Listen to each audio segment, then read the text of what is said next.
en este segmento queremos dialogar con un amigo de la Casa de Evolución Humana, que es el ingeniero Américo Sirvente.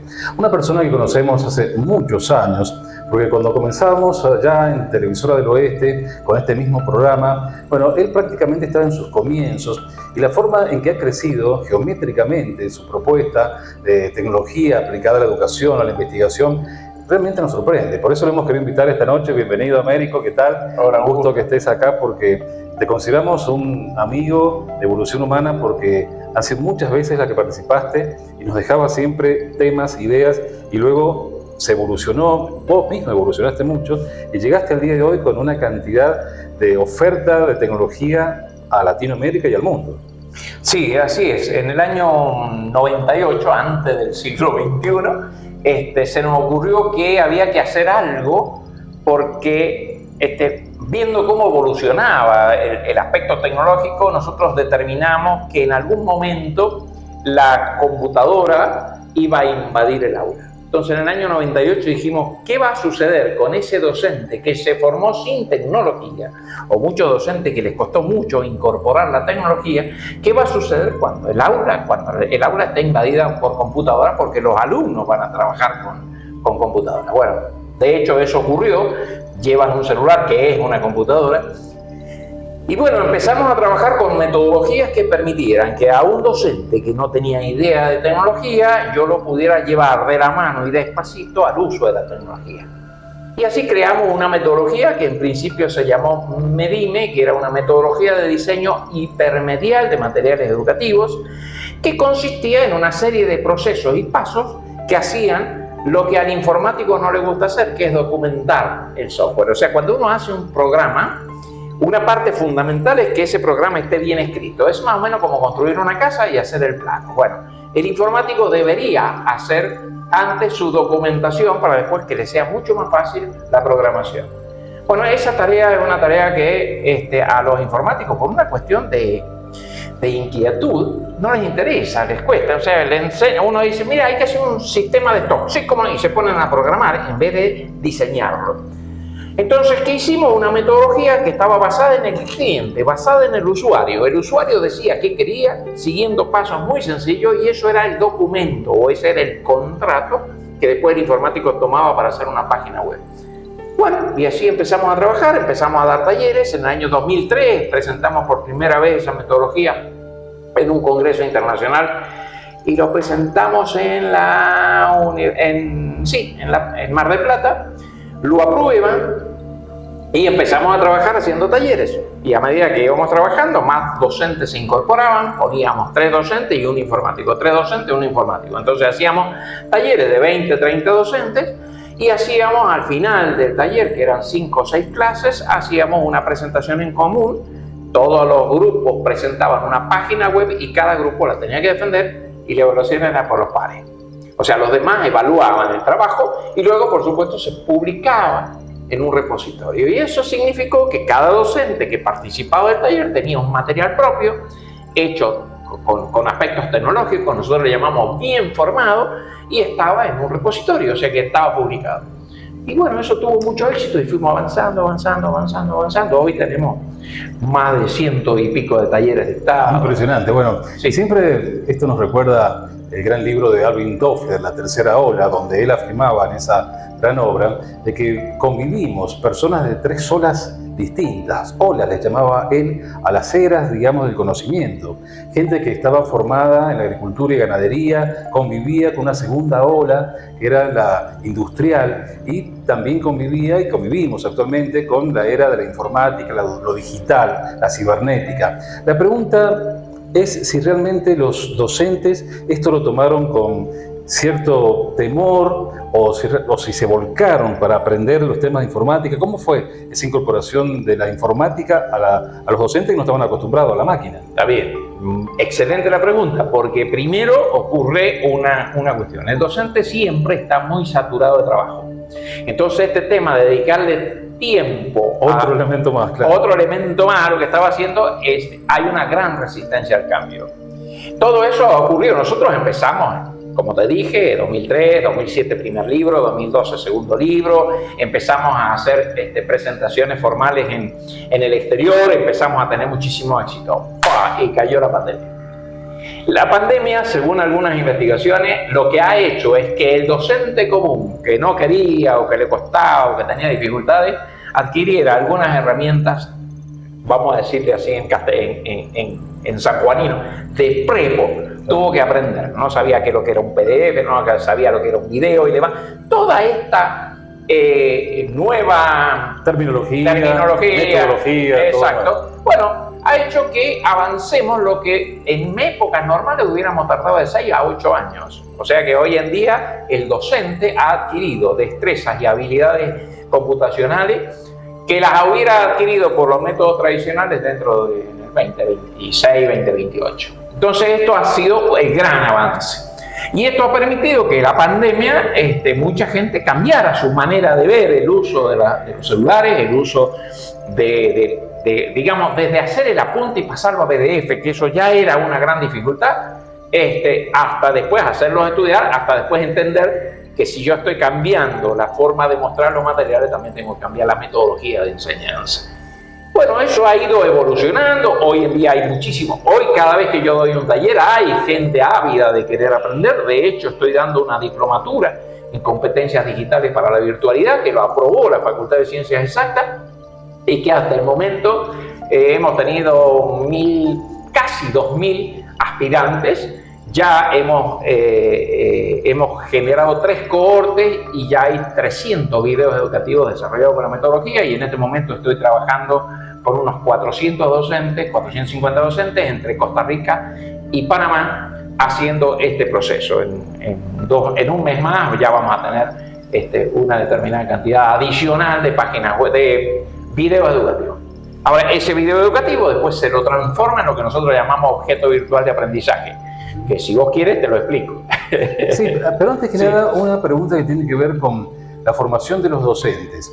Pasaron muchos años desde que Américo empezó con esto y luego va incorporando tecnología, conocimiento, datos, información para que los docentes tengan este gran implemento que es la tecnología, la informática. Pero la pregunta es la siguiente. ¿Ves como que actualmente los docentes que se reciben de maestros, sobre todo para la primaria, ya vienen con conocimientos en tecnología o sigue habiendo un déficit? No, el déficit siempre existe. Lo que sucede es que, bueno, cuando uno habla, y esto vos lo conocés, cuando uno habla de tecnología, lo que yo estoy hablando hoy de una determinada herramienta, de un determinado método de trabajo, etcétera, cuando yo lo estoy explicando para que otro lo aprenda, ya es viejo, porque salió algo nuevo. Entonces la tecnología avanza tan rápido que es muy difícil mantener el ritmo. Hay que ser, como yo digo siempre, yo soy un nativo digital. Yo empecé trabajando con computadoras con tarjeta perforada, pero me he ido adaptando a medida que ha ido pasando el tiempo, me he ido adaptando a las distintas tecnologías, a las distintas maneras de ver. Bueno, hasta el año 2004 todavía me resistía el tema del teléfono celular, pero llegó un momento en donde yo era asesor en un ministerio en Buenos Aires y me dijeron, no, necesitas tener comunicación permanente, porque, bueno, fenómeno. Entonces, indudablemente el teléfono es una gran herramienta porque es una computadora que uno lleva en la mano. Y bueno, esta cuestión es difícil, el docente le cuesta, no tiene tiempo. Yo en mis presentaciones que hago de conferencias, yo cuento que la dificultad que tiene el docente, que tiene muchas tareas, y cuando nos comparan con Finlandia, la diferencia está en que en Finlandia el docente gana muy bien, entonces tiene muchas ganas de aprender porque tiene tiempo para hacerlo. En cambio, un docente nuestro, o sea, yo no puedo entender cómo hay docentes del secundario que tienen más de 40 horas a la semana dedicados a clases, porque tiene que atender los 30, 40 alumnos que no llega a conocerlos ni llega a saber el nombre de ellos, tiene que llegar a la casa, tiene que evaluar, tiene que preparar trabajos, planificar y demás. Es una cuestión, es una tarea muy ardua. Lo que hay que hacer es que el docente gane bien y que tenga menos horas y que tenga ganas de poder aprender e incorporar la tecnología. O sea, hay dificultades y estamos un poco flojos, pero la universidad siempre ha salido a la calle a ofrecer alternativas de capacitación y de formación, sobre todo en este punto de competencias digitales, que es en lo que yo me especialicé. Ahora, Américo, esta pregunta es, si se quiere, futurista, porque mucho es lo que he trabajado, Américo, con las computadoras, la informática, pero ¿qué se viene? ¿Cuál es el futuro? ¿Cuál es la innovación? ¿Qué aparatos vamos a incluir dentro del aula, más allá del televisor, la computadora? Porque ya hay países desarrollados que están incorporando cada vez más tecnología para educar y para aprender, lógicamente. Sí. Bueno, hay algunos aspectos, lo que pasa es que depende del autor en el que uno se basa. Por ejemplo, hay un video muy bien hecho de una fábrica de vidrios en donde dice que el mundo del futuro es un mundo que va a estar rodeado de vidrio, o sea que vamos a estar en salas con pantallas de vidrio del tamaño de la pared, en donde vamos a tener una tablet para poder movernos en todos lados. Y todo digital, digamos. Y sería todo digital, inclusive en el video que yo hago de demostración sobre realidad virtual y realidad aumentada, muestro cómo se traslada. Digamos, hay un quirófano, una especie de quirófano, entonces el médico con otro médico que está del otro lado de la pantalla, pero en realidad está en otra locación física, tiene ahí un enfermo y le hacen un escaneo y viaja, ese cuerpo viaja en forma de avatar o en forma de una imagen. Como un holograma. Viaja el holograma, pero lo más interesante es que viaja el holograma y el interior. De forma tal que este señor de este lado tiene el holograma ahí, manejando ciertos comandos, puede hacer cortes verticales, levanta un corte del cerebro, por demás, y todo lo está haciendo en el holograma. Pero eso requiere un ancho grandísimo de banda para poder transmitir todo eso en tiempo real, y después requiere que la tecnología alcance. Todavía no estamos con eso, pero un montón de otras cosas ya se lograron, ¿sí? Hoy en día la técnica del holograma ya existe, cosas que vos que sos un periodista científico, ¿te acuerdas de la Odisea del Espacio, sí, de la máquina? Bueno, hemos comentado la máquina Hall. La Hall. Bueno, la Hall hablaba. Y cuando nosotros que estábamos en el tema, decíamos, para que la computadora llegue a hablar, te estoy hablando antes del 2000, o sea, cuando empezaron a aparecer el Dragon, Steam y los demás, unos software que permitían traducir lo que uno había escrito, te lo mostraban en una palabra muy metálica. Uno decía, es que va a faltar. Hoy en día yo le hablo al control remoto de mi televisor. O sea, es una tecnología que se ha adquirido. Y hoy en día, el chico nuevo no le resulta novedoso. No, para nada. Para nada. Entonces, claro. Tiene más facilidad que nosotros, que el padre o que el abuelo. Claro, a nosotros nos cuesta entender eso. Nativos digitales. Exacto. El que es nativo digital hoy en día lo tiene asumido a este uso de la tecnología. En cambio, nosotros los que hemos sido inmigrantes digitales y algunos que son todavía de la época de la Segunda Guerra Mundial. No, algunos hemos estado con el contador para aprender a contar. Y de allí en adelante. Bueno, las primeras calculadoras, yo recibí el último año en que se dictó la tableta logarítmica, la regla de cálculo que se usó en ingeniería, yo estuve en el último año. Después, al año siguiente, ya habían aparecido las calculadoras, entonces quedó obsoleta, de un día para otro quedó obsoleta una tecnología que hasta ese momento era interesantísima y que había que aprender todo el tema de los logaritmos para poder entenderla. Hoy en día, eso que desapareció. Y así van a ir desapareciendo distintas herramientas y distintas cosas que todo el mundo hoy dice, no, hoy hay que saber esto. Yo digo, sea abierto. Hoy en día vamos a aprender esto, hoy, mañana va a haber que desaprenderlo y aprender otra tecnología. Y la tecnología, eso es lo que nos va a llevar, a que todos los días tengamos que estar abiertos a los nuevos conceptos y a los nuevos conocimientos.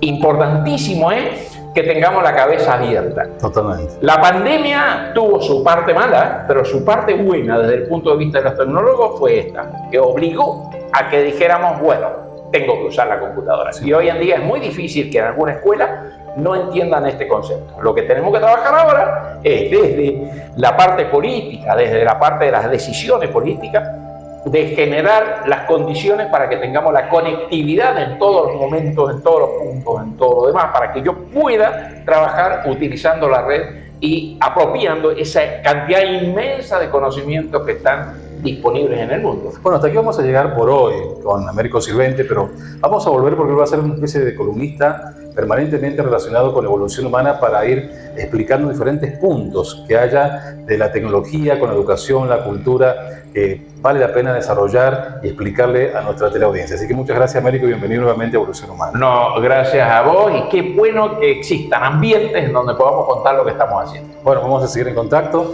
Vamos ahora a una pausa porque se viene también el comentario del libro y todo lo que es evolución humana para seguir difundiendo la ciencia por otros aspectos también. Ya volvemos.